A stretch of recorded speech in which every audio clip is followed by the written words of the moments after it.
everybody. My name is Todd Crossland. I'm Global Industry Principal for Healthcare and Life Sciences at Snowflake. I greatly appreciate Inovalon asking me to come and moderate this panel. I think this is a great panel. I think what you guys get is, I was excited to do the prep because I get to hear from different business units and different product leaders inside of Inovalon. And so I get all that in one spot. So now you guys get that benefit as well to get to hear a cross-section of what Inovalon leadership looks at this space. So we'll start with some introductions, right? And then we'll dive in. So Jocasta, you want to go first? Yeah, sure. Thank you. And thank you all for being here today. I'm Jocasta Ulp, and I have the pleasure of serving as the Vice President of Business Ops and Strategies here at Inovalon. I am in the provider business unit, and the products that I primarily service is the Vigilant suite of products. And so I'm a pharmacist by training and really excited about this conversation, and it's a topic that is very near and dear to me. So really looking forward to what comes out of it. Zach? Good afternoon. Zach Williams. I am the Vice President of Product Management for the Pharmacy Business Unit. So I've been with the company, let's say as a whole, a little over 16 years, serving in a number of different roles, but spent well over a decade working with clinicians, doing program creation, patient adherence monitoring. But in the current capacity, we've been most recently launching ScriptMed Cloud, which is a complete pharmacy management end-to-end application. So great to be with you all. Kate? Hi everyone, I'm Kate Eshelman. I'm the VP of Medical Informatics at Inovalon. I work on the payer BU, so working with the health plan clients. I'm also a physician by training. I did both internal medicine, hospital medicine, and primary care prior to joining Inovalon, and really looking forward to the conversation that we're going to have today. All right. Hi everybody. Well, that seemed loud. My name is Scott Jubeck, Senior Vice President of Product for the Insights Business Unit here at Inovalon. Very fortunate I joined the organization about 4 months ago, so just thrilled to be here. I have about 20 years of product management and product development experience across life sciences and healthcare, and like I said, I'm just thrilled to be part of this wonderful organization. So thank you all so much for spending time with us today. Really appreciate it. And again, as Todd said, really appreciate that you're spending this time right before we get to the bar and before we get to the dinner. So thank you. Because of that, we're going to ask, we're going to ask, demand, audience participation. All right, who's going to be the brave one? What is the one thing about AI in healthcare that excites you the most?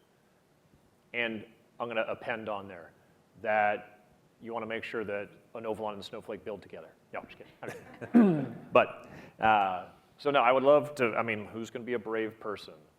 Thank you. Oh. All right, hour-long chart dives. I can absolutely, I've heard that. I like that one. Yeah.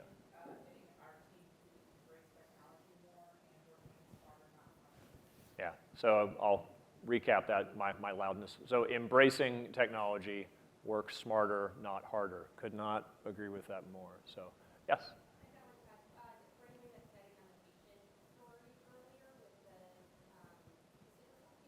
Yeah.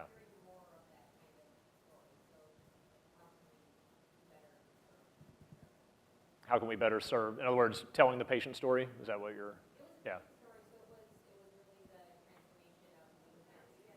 Oh, okay, cool. Yeah. Awesome, yes. Now, the impact to patients, and I think I think we all need to recognize there has already been an impact to patients. Anyone that goes to, and I almost, being a technologist, and when I was about to say it coming out of my mouth, and then I thought I'm going to have to append to it. So anyone that does a Google search, but now it's not necessarily everybody doing a Google search, right? So for myself that have uses Perplexity, for Claude, for all the different models, for ChatGPT, and so I think we all need to recognize that our patients are not waiting on us to a certain degree. They're going to go out and do their own right? Searching and exploring and things like that. We all need to recognize that, and that for some patients that's a good thing. For other patients, it's a dangerous thing. And I think how do we address that? And we can talk about that as well. So so thank you, and we're gonna dive in. So I think there we go. So obviously, what we get here with the group, and what I'm going to ask about is that there's a lot of, I think we're past the height of the hype curve, right? But I'm going to ask each of you to talk about, or a few of you to talk about, what does that mean today? Like, what are you doing and putting in place today, right, that is actually taking advantage of the powers of generative AI and even machine learning and what have you? So Kate, I'll start with you on this one. Sure, and I hone in on the word burnout in our title of our program as a physician. The burnout is real. It's real for everyone. We're really seeing it a lot in our healthcare providers. There are a lot of reasons why the burnout happened. People point to the pandemic, and certainly that was absolutely a role. But a lot of the burnout is from, the administrative burden that's been put on the providers to respond to, us, the health plan's requests, to make sure that those gaps are closed, that sort of thing. And then also the EHR put on a lot of administrative burden on the provider. So, we have, in a way, there's a lot of positive about the way that healthcare is changing and really holding the providers accountable for getting those gaps addressed and closed, but it has created a burden that's led to a certain degree of burnout. And so what excites me the most about what we're doing is we've just launched a tool that reduces that 1 hour look through a chart to find out what you're finding, because these machine learning models can be trained to help you seek what you're finding and say it's on page 12 here. And again, with human supervision, right? We always talk about that, but there are a lot of great advances that we're making around really consolidating that dive through the needle in the haystack that can be the patient chart, the electronic record. And so I'm excited about that. And then there's also, one of the things that we're working on in the next few months is how do we leverage even more AI into the analytics? So making sure that we're not putting a risk gap or a quality gap in front of a provider that's unnecessary, and how do we continue to make those analytics better? And so when I think about what we can do to address both what we need and what the health plans need, but also the provider burnout, those are two things that really excite me. Yeah. So Scott, can you bring this to the life sciences domain, right? So when it comes to, everyone talks about speed, drug development, and everything that goes along with that, you want to comment in the life sciences realm? Yeah, absolutely. To build on what Kate just mentioned, it's all about analytics, right? If we think about the very beginning of the drug development cycle, just the early discovery, the amount of data that we have access to now is just unprecedented. And the fact that we have unparalleled processing power now with artificial intelligence, we can do some really, really interesting things to expedite the early stages of early drug development by having various types of RWD, whether it's from your EHR combining with clinical genomic databases. You can just slash the time it takes to build new drugs to identify those new molecules. So I think that's one piece that's really, really exciting for me. And the second side is let's take the back end of life science in more clinical trials. And I think we're very fortunate to have some of our colleagues here from Vigilance that can talk about a really interesting new product we're calling Patient Screener. So if you have a chance, go outside, go see the demo booth, and see some of the really interesting things that artificial intelligence and big data can do with clinical trials. The fact that it takes $2 billion to bring a drug to market is, I'm a very impatient guy, and that's what gets me out of bed in the morning. The fact that it's $2 billion and it could be a decade to bring a new drug to market, I think is inexcusable for the industry, and we have to find a better way. And because of our new innovations in compute, because of our accessibility to data like never before, this is the time, and I think it's really exciting. It's a really exciting time for us to be in life sciences. Yeah, it's kind of one of my personal commitments is that, to your point about years and billions, is that just the process of bringing high-grade quality clinical data to the people that can use it to do drug development, it can be a 9-month, 1-year process. to go through, I'm not gonna get into all the technicalities of it, right? De-identifying the data, doing expert determination. There's a lot to that today. And also, once you create that data, then the data's stale because it's very expensive to go grab more data and get it through that process.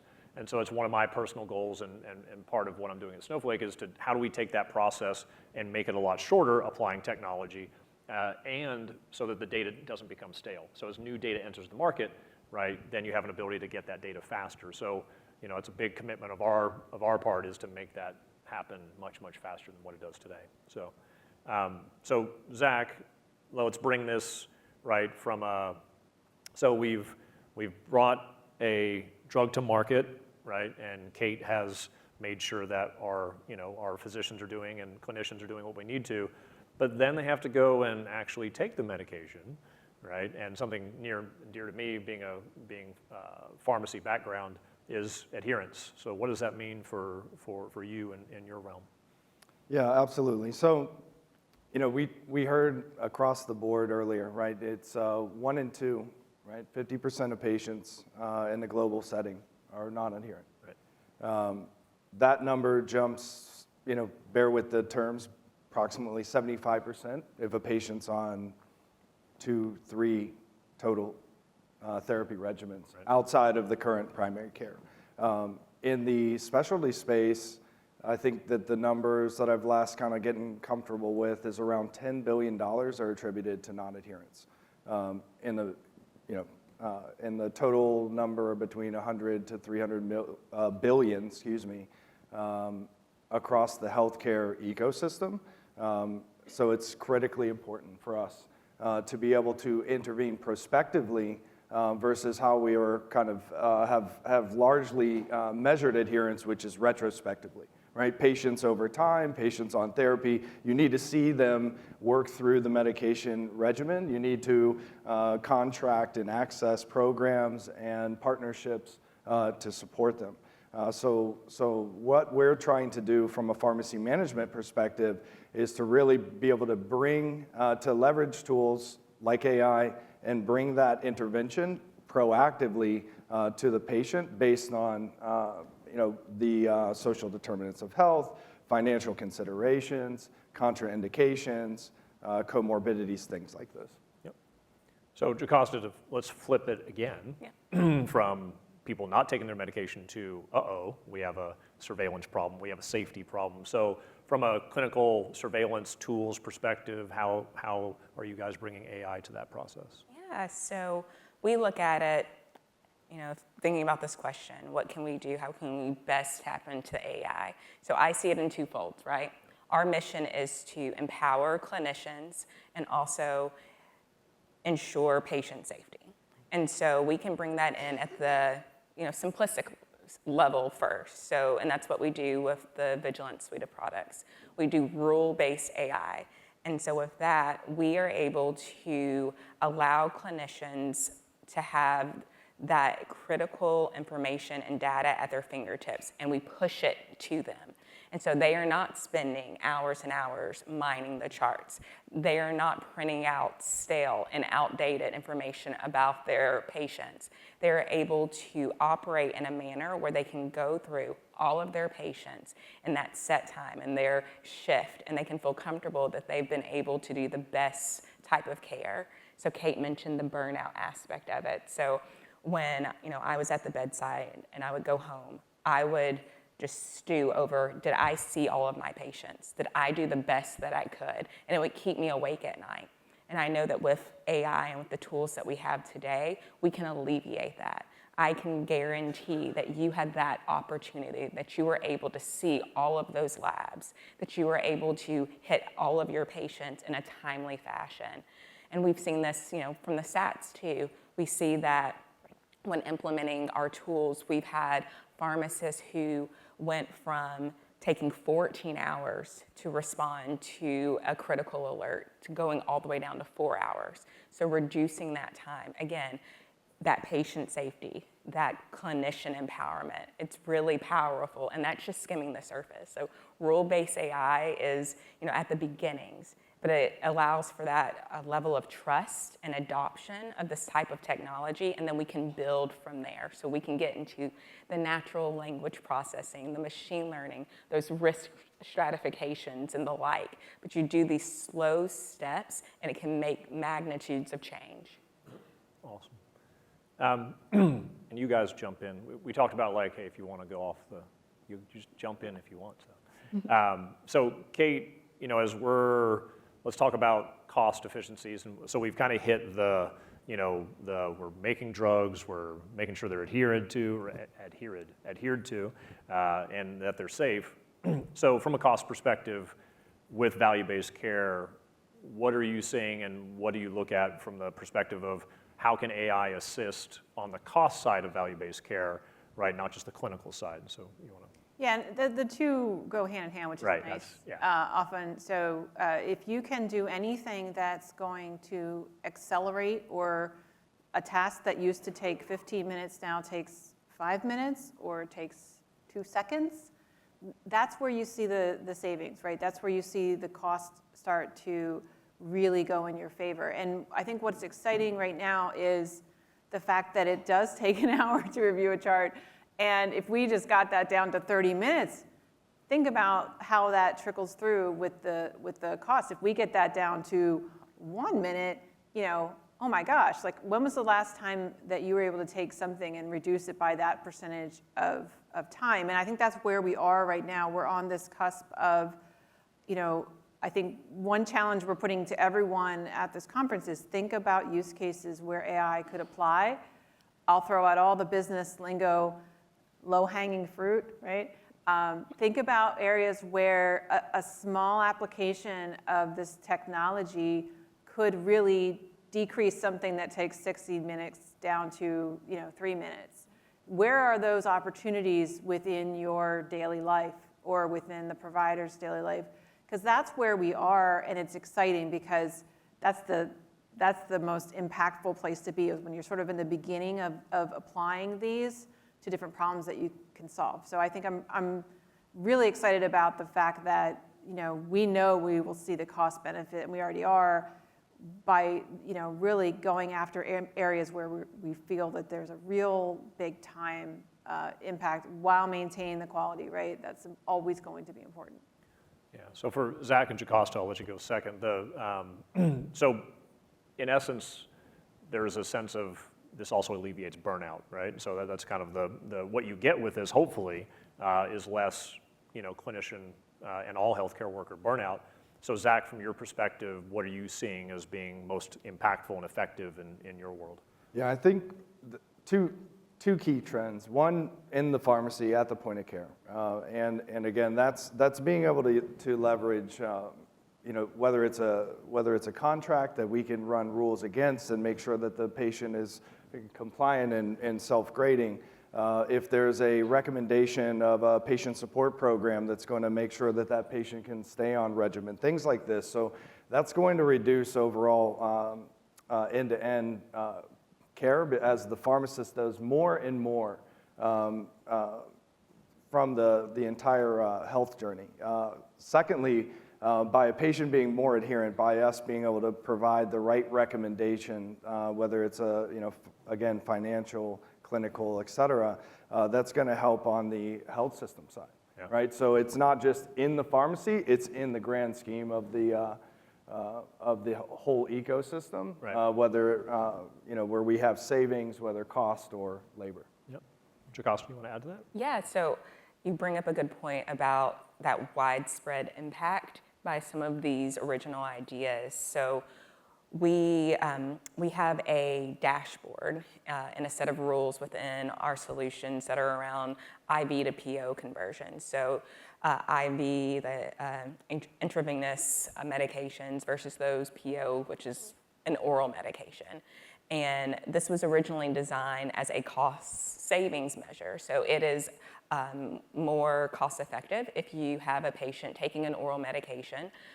Those drugs are typically cheaper, and you also reduce the risk of infection. So if you have someone on an IV they are more at risk of getting a line infection. And also it extends their stay because you can't typically send them home with that IV.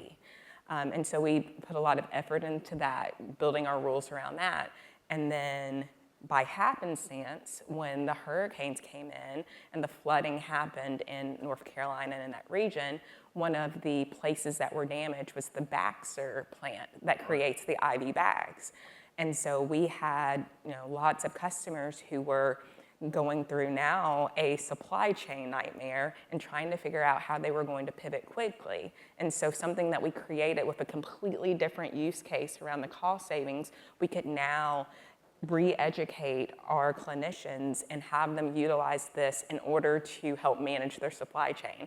So you just think about that, and that also allowed for us to support a completely different area of the hospital or the health system as well, because that's typically a different department that's doing that in that supply chain management aspect.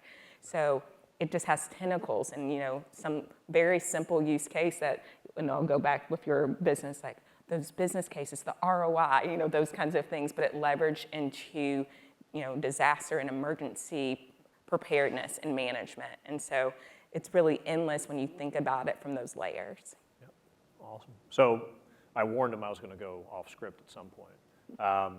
It's almost, I feel it's inherent, I have to ask, and it's not really an AI question, but I think having a mixed group of physicians and PharmDs, I'm going to put you all on the spot. Like, what I see and being a data geek is that the underutilization of pharmacists in the healthcare continuum, right? And I see, like, she already lit up. She's like, ooh, you're going to ask me about this, aren't you? I'm like, yes. But I would like to think that as we become more data driven, there has to be this acknowledgement. How do we get to that point where pharmacists can practice at their top of their capabilities? And I would say this even true for physicians, right? Because you're burdened so much. And so do we think there's going to be a positive impact? See how I spun this? If we apply AI and we make our time more efficient, right, do we get to a point where pharmacists are getting to practice, let's just say, broader, right? And then does that help the physicians? And then I've seen a lot of experimentation around the team right approach where the PharmDs are working directly with the physicians. Does this help us get there? Yes. Or do we like to think so? And I promise I did not plant that question. But we absolutely do get there. So a few things around that. The first thing is when looking at any of the clinicians, the best thing we can do is reduce the manual workload, right. All of that ancillary workload, and let them focus on patient care. That is why they took these jobs. That's why they did their training. And that is their primary focus. That's their North Star. So doing that. And we have seen, again, we've got the data that proves that when you do that, you can increase that productivity. So we've seen studies where we've doubled the productivity of our pharmacists and allowing them to work at the top of their license, allowing them to round more efficiently. We've seen this with our pharmacists, with our infection preventionists, with our quality managers, with our safety officers, where they can get out on the floor and be a part of the interdisciplinary team and really drive change. Yeah. And another, to the flip side of that, are the newer clinicians. Right. So there's all of these different policies that you have to learn and be a part of when you go to a new organization, and a hospital's no different. So when you're using these types of technologies, you can embed in those policies and use it as a training mechanism in real time and ensure that they are doing the right type of care, but also meeting the standards of those different organizations. So it's a twofold productivity layer. Absolutely. Does anybody else want to add to that? I know you were ready. I was like, I know she's going to be so ready for this. Yeah. So you guys good? All right. Now, so looking ahead, predicting. So I'll start, Scott, with you on the end, and we'll work our way this way. So there's challenges and opportunities, right? And so we're going to start with the challenges. We're going to start with the bad stuff. And so what is the biggest challenge, right? And then how does Inovalon as an organization, but also everybody here, how do you attack that challenge? So what's your biggest challenge? Yeah, absolutely. So, I think about three different things, and it's trust, trust, and trust. And I answered three things, but it was That's more. right. It It was was. more. My answer. Oh, I'm sorry, I skipped ahead then. So, Yours is the fourth trust. I think the challenge with artificial intelligence is that there's a bit of a black box to it. It's really hard to explain in very simple terms how artificial intelligence is working, especially when we're talking about the scale of generative AI. So I read a survey the other day that 53% of people, 53% of patients, if they knew that artificial intelligence was part of their clinicians' workflow, they would be concerned. 53% today would be concerned if they knew that artificial intelligence was part of their clinician's workflow. That's staggering, and I think that just that's a huge hurdle for us to overcome as we educate the industry about the benefits of AI. That one is definitely shocking to me, but you know, the Terminator movie wasn't that long ago, so maybe some people are still concerned that the machines are coming for us. So that's one piece. I think we need to educate the industry. I think we need to educate the population about the goodness of what's possible with AI. I think on the other side is that if you just go to any health tech trade show, you'll see that 80, 90, almost 100% of the booths at those trade shows are all about AI. So there's a sprint underway right now to be the first, to lead the charge in AI. And I think generally speaking, that is wonderful if it's done in a responsible way. And so one thing I'm very proud to be at Inovalon, because I know that we're thinking about this in a responsible way. We don't necessarily want to be the first. We want to be the first to do it in the right way. And so I think trust and also having responsibility in the industry is going to be really key for us going forward. Kate?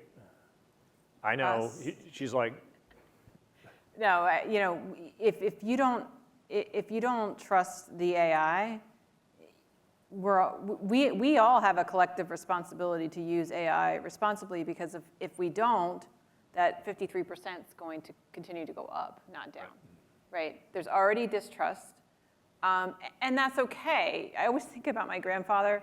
He was a farmer, and he thought gyms were the funniest thing in the world, that people would pay money to work.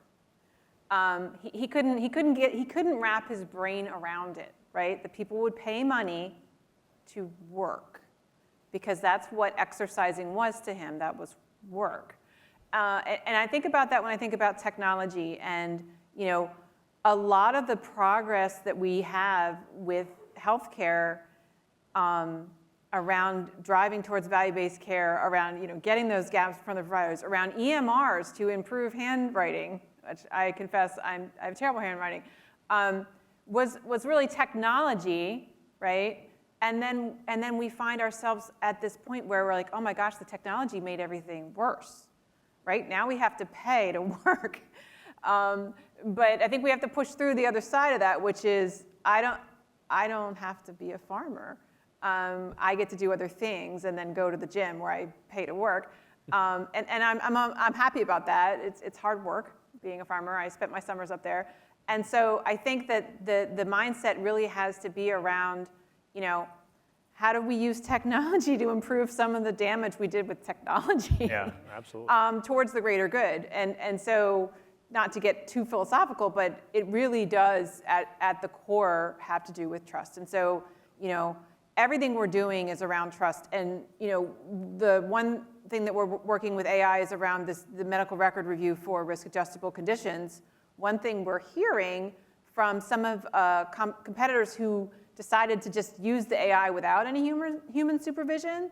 So instead of telling the reviewer where to go in the chart to investigate, and compress that, they said, oh, you don't need a human reviewer at all. Well, now they're clawing back a lot of those charts because they're realizing that, they took the reins off and they shouldn't have, and there's audit risk in what they've been doing by putting too much trust in the system. So I'm really proud, like you, is that we are really being very diligent. We're making sure that the human stays involved so that we don't violate that trust, because I think we'll see how it goes with AI, but I think, I'm hearing from a lot of people more skepticism about AI than I did a year ago, right? Because, we have to just keep continuously being responsible about that, and using it where it makes sense, and using it in a way where the humans are still involved and still in charge.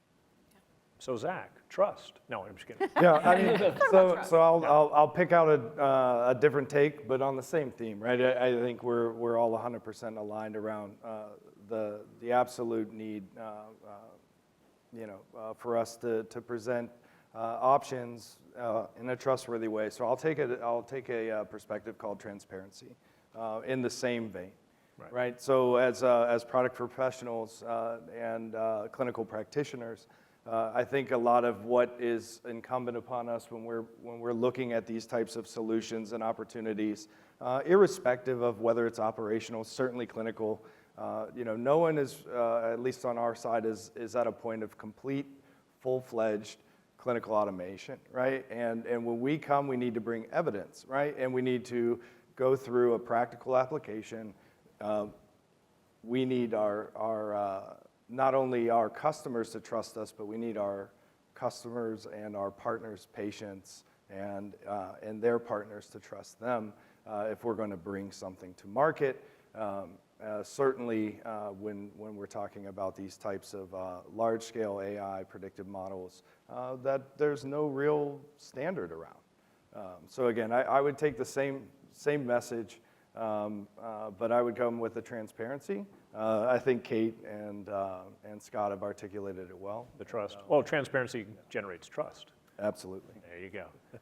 And I will say, if when ChatGPT first came out, it was like question, answer, and there was a lack of transparency. And then you fast forward, and now Perplexity comes out and provides all the annotations. So it's like question, answer, annotations, and where did that information come from? So there's a data provenance there, and that's something that we've been asked, and we've done a lot of work on at Snowflake, is to provide that transparency to be able to go, and just to kind of set the context there, when you think about it, you could have unstructured data that gets a Gen AI runs on it and creates a summary.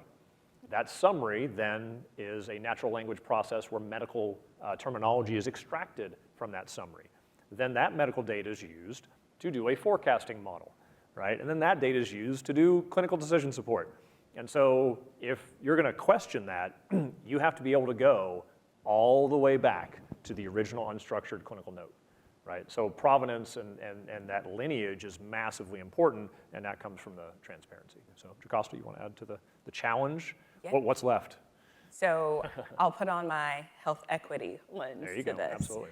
And so one of the things, and it's a concept that I've been trying to wrestle with, is the idea. So we see AI as the solution and that it is going to democratize healthcare. And then I think, though, okay, but how do we democratize AI? Because sometimes we move too fast and we forget about that access piece. So I think about it with the internet and with computers and all of this. You have some people in places where we've moved so, forward in that. And then we look up and then we think about, how are we helping these individual pockets that don't have access to that thing? And we've left them behind. So how do we do this, intentionally to ensure that we are allowing everyone access to AI and the ability to build and to grow and to have their ideas and to be supported and to understand it?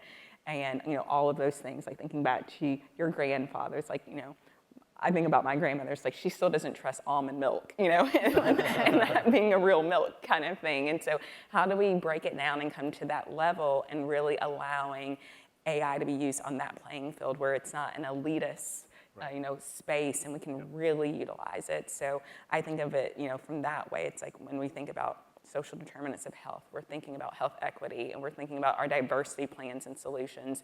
How are we being that, intentional with AI? Yep. So I want to save a little bit of time for questions, so we'll say now, when you think about the opportunity, what's the thing that, like, you just can't wait, right? Like, you're like, this is what's coming. So again, start out at the end, Scott, we'll work our way this way. So what gets you pumped and excited about it? Yeah, so the main reason that I'm in healthcare and life sciences is that I just think that the current model is completely unsustainable. We're spending nearly 20% of our overall GDP in healthcare. That can't be sustainable. My children won't be able to live in this society if we continue on this path. And so that's what I think is so exciting about artificial intelligence. And so I've been in data for the better part of my 20 years of my career. And so we've been spending a lot of time, the majority of my time has been thinking about collecting data. So whether it's a physician that's bedside, they're collecting data. Whether you're a data scientist on the back end, you're trying to collect data. And we're spending so much time over the last couple of decades talking about collecting data. And now with artificial intelligence, I think we can now spend more and more time thinking about taking actions on that data. How can I interpret the analysis and make a difference? How can I make a change? And if we can't be action-oriented in our day-to-day lives, we're never going to be able to bend the cost curve. We're never going to be able to bend the cost curve of down to 15 or 10% of GDP. So for me, I think this is an opportunity for us to take action because of the technology that's available to us now. Yeah, it reminds me of visualization. And sorry to any architects in here, when you look at architectural diagrams of data analysis and analytics, if you notice, if anyone notices it, and if you don't, they're a one-way street, meaning you have data sources, they go into a data warehouse or data lake, and then they go to a BI tool or a different tool, and then it's the end. And to the point is that's wrong. What it should be is a feedback loop, right? That the information that we've been collecting should then be formulated into an action, which then goes back to the point of care, and in the process just repeats. But I think that's been something that I've been really aware of and tried to help our customers recognize is that that's not the end, right? That's just part of the cycle, right? It should be a circle, not a straight line. So that's a great deal. Kate? I am personally excited in my day-to-day work of really the power of the work we're doing around different use cases in the chart and how that can really revolutionize beyond risk. Think about quality, think about utilization, think about all the different things that is non-discrete data in the chart right now.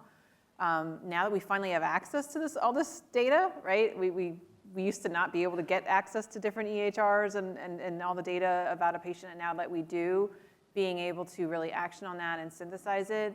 I am, from a more macro perspective, I am very optimistic that this is going to help the general provider burnout that, I hope we've hit the peak, right? And now we're gonna start seeing things get better for all of these providers, because I can tell you everybody wants a good doctor, but nobody wants to be one right now. Oh, yeah. And that's a problem that, we all face now or will face as we age or as our parents age. And so, I really hope that this is one of the levers that's going to help get us over that burnout hump. Cool. Zach? Yeah, I'm going to go simple. I'm just excited to see the benefit to the patient. Yeah. With all things considered, I think that we've seen enough practical applications. We're seeing the emergence of clinical application through this type of technology that the patient will ultimately benefit. That means that the health plans will benefit. That means that drugs being brought to market in a personalized care setting will be that much more personalized, and it's going to it's really all going to affect the patient, and everyone benefits that is currently contributing to the ecosystem. Awesome. Jocasta? Yeah, I'm going to piggyback No off pressure. of that. Yeah. No, I am, but from the patient standpoint, so I think about a world where you have a patient who comes to the hospital and you don't have to worry about a medication error, or that we're going to treat them and not harm them. Right. And we're getting closer and closer and closer to that time frame of utilizing these tools to acknowledge when something has gone amiss, learning from that, being able to do those root cause analysis in a timely fashion, put in processes, thinking about that Swiss cheese model and how we can put in all of those forcing functions. And AI can be that in a very thoughtful way where you still let a clinician be a clinician, but putting in all of those guardrails in place and ensuring that you just do the patient care. Like, that excites me. Yeah. And we're getting closer. Yeah. No, I'll add my own little thing, and I've been working on this for 6 years at Snowflake, and to that point around the patient presents and they're not going to be harmed by a medication, part of figuring that out is understanding each patient's genetic variants, right? And you look at pharmacogenomics, you look at how long has it taken us? I don't even know. I mean, I think some people pay for, you're taking a blood thinner and you can be a high or regular or low metabolizer of a blood thinner. That's a life or death potentially situation. And that data's been there, but it's really big data. If you're going to store and look at variants of interest, and that's happening in the EHRs today, but that's where I'm proud of doing the work at Snowflake, where we now store all the genetic variants for populations of millions of people, and now you have the power of joining that genotypic data with the phenotypic data, and now precision medicine is really more of a reality than it ever has. So that's the thing where I get excited. Now you're going to add Gen AI to that. So it is, I think that, and we've already seen it, going back to where I started, is that some people are benefiting today just by being able to have access to a lot more data than they used to. That means now our clinicians are having more access than what they have, right, and becoming more efficient. So I think we're in a good place, right? As long as we're transparent, as long as we earn our patients' trust, then the sky's the limit with what we can do. So, all right, we've got a few minutes. Questions? Would love to hear if anybody has any questions. All right, someone has to be brave. Microphone's coming around. I'm going to ask her to give it to someone if someone doesn't raise their hand. Come on. Oh, we got one back. Wait. Oh no, back behind you. That was funny. Like right here. Yeah. Just since we have some providers, both physician and PharmD, I was wondering if you have any use cases that you might be able to envision where we could use AI specifically to improve our asthma medication ratio, which we struggle with. We've done some exercises with provider systems. I'm on the payer side where we tried to influence and change behaviors like residents, please don't give 6 refills on the rescue meds. But that takes time, of course, and at the elbow. Is there any way that we could utilize AI or leverage AI, perhaps even through the pharmacy payer side, to kind of get that in check? It's a difficult measure, I know not just for us, but it's something that we do struggle with. All right, you two. You want to hit that, Joe? Who's going to take it? You want to take it first? So, This is talking to. okay. Go ahead. Jocasta, you've been nominated, I think. Well, I can take it. So, Yeah. but it's very different than what we do. So we see asthma from a different lens, right? We're seeing it from when they present to the ER. You know, they have had an exacerbation that they can't manage and control, so we see it that way.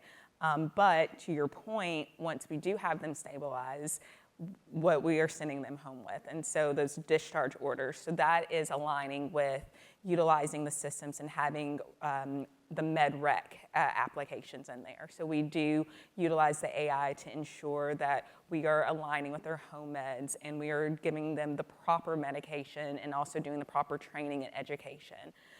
We also have a newer solution that is in the ambulatory care space as well. So doing that same thing where we're assessing the patients, but also bringing in those various quality measures that we are looking at, those different HEDIS measures, and making thoughtful considerations about their care in order to, again, empower the clinicians, and you don't have to worry about things like that, because that is one of those manual pieces of thinking, okay, I need to take care of my patient, but I also need to make sure that my health plan doesn't get mad at me, that my stars ratings are going to be okay, that we're going to get our incentive payments, and all of those different things, all of those checklists. How can we bring that to the forefront? So, a lot to think about there. Anyone else? Yeah, no, I think that that's a great place to intervene at the hospitalization. Obviously, you hope a lot of your asthma patients don't end up in the hospital. I know when I was a hospitalist, the main reason was because they ran out of their maintenance meds. That was the most common factor for any hospitalization, actually. I ran out of my meds. It applied to diabetes, COPD, asthma, heart failure, you name it. I ran out of my meds was the chief complaint, I think. But yeah, I think that is really around changing provider behavior more than probably patient behavior, which is really making sure that the right information gets in front of the provider to ensure that they're focusing more on the maintenance and how they can step up and down versus the rescue inhaler. So I think there is a good role for AI. It's got to be enmeshed with the EMR. Otherwise, it's not going to work very well. And so there's a lot of cool things going on with EMRs and being able to bring those apps in. Great. Any other questions? Oh, there we go.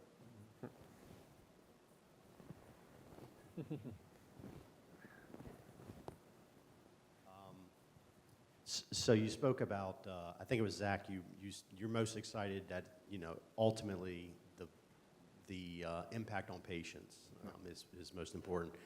I wanted to get maybe all of your quick reaction to longevity escape velocity. I don't know if you're familiar with it. So it's a concept that it's Ray Kurzweil basically put it forth, and it's essentially that we will reach a point in time where we will age less than a year in a year, right? And so the point that is, and we'll reach a point where we will no longer essentially be aging at all, because we will be, because of technological advancements, we'll actually be going backwards.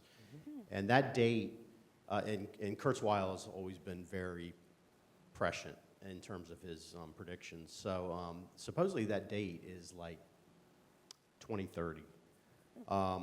So what's your reaction to that, as particularly as providers, and of course the role of AI in that is in new drug development. Obviously, gene therapies. We're now pretty much curing sickle cell. These things are going to start just, we're on an exponential curve. We've heard that, lots today. So I just wanted to get your thoughts on that longevity escape velocity. Yep. I follow, if people are aware of Brian Johnson, he is patient zero, right? Yeah, and so I think, if you have the money today, and he is spending a lot, but if you look at him, he looks younger, right? And all the data he presents, endorsement for Whoop devices, right? And he's a Whoop guy. It rules my life, and I think so. To that point, whether it's slowing versus reversing, like that's a whole level, right? But I think from a slowing perspective, enabling, I can't imagine my wife makes fun money because she doesn't wear one yet. It's like once you start getting your data about yourself and your understanding your body, and by the way, it's not transactional data, it's analytical. I think that changes a lot. So I think the way that we slow that aging process and we defer some things from a cancer, from a dementia, if you're able and you enable yourself and you follow your own data, I think enabling patients on an individual basis, not to speak from the patient persona, right? I think it goes a long way to that. But that's my perspective, is that, just like sequencing the full human genome used to be really, really expensive, and now it's, $39, right? I mean, for some things, but clinically it's a little more expensive. But I think that availability of information is half the battle, right? Because Brian Johnson has access to a tremendous amount of data. He's just going around the world finding people that are experimenting on him like he's a lab rat, right? So I think there's a risk in that for him, that not everything he does is necessarily going to be good, and if he trips up somewhere along the way, that could be a big negative in his case. So, anybody else? I think it's a fascinating topic, because Yeah. it seems to me that we are very quickly, and I even see it with my parents, rethinking kind of the retirement age, right? Right. What is retirement? How long are we, really productive in our work, in our jobs? And I can see that definitely shifting. And I think about personally, like I always wish my daughters could speak to my grandmother, and in that world, they will, right? So I think it's fascinating. Yeah. Mm-hmm. Anybody else? You guys good? Yeah, I could go on. I mean, it's a phenomenal topic. One of the things I learned recently, and I love asking this question, of large groups, is that what's the one best predictor of lifespan, not health span?